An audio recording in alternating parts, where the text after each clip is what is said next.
క్షేత్రంలో క్రింద తిరుపతి పైన తిరుపతిగా పిలువబడే ప్రదేశాలు కలవు. కొండపైన స్వామి ప్రధాన ఆలయం నిర్మితమై ఉంది. కొండ చుట్టూ వృక్ష సంపద మనసుకు ప్రశాంతతను చేకూరుస్తాయి. ఆలయానికి చేరుకోవడానికి మెట్ల మార్గం, ఘాట్ రోడ్ మార్గము కలవు. మెట్ల మార్గంలో చేరుకుంటే ముందుగా కళ్యాణకట్ట తటస్థపడుతుంది. తిరుమలలో వలె ప్రతినిత్యం ఇక్కడ వేల సంఖ్యలో భక్తులు తమ తలనీలాలు సమర్పిస్తారు. స్వామి అనుగ్రహంతో సంతానం ప్రాప్తించిన వారు ఇక్కడే తమ పిల్లలకు పుట్టు వెంట్రుకలు తీయిస్తారు. పిల్లలతో పాటు పెద్దలు తమ భక్తికి నిదర్శనంగా కేశఖండన చేయించుకుంటారు. వైకుంఠము చూడగరండి, వెలసినాడు వెంకటపతి వేడగరండి.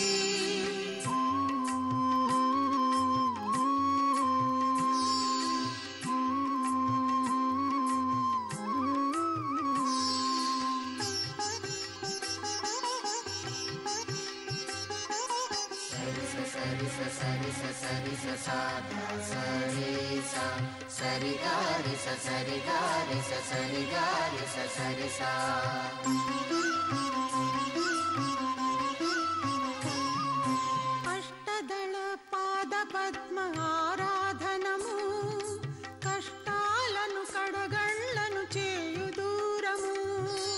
అష్టదళ పాద పద్మ ఆరాధనము, కష్టాలను కడగళ్లను చేయు దూరము. విశేష పూజలో ఉన్నది శక్తి సారము, వేయి దీపాల సేవ వెలుగు తీరము.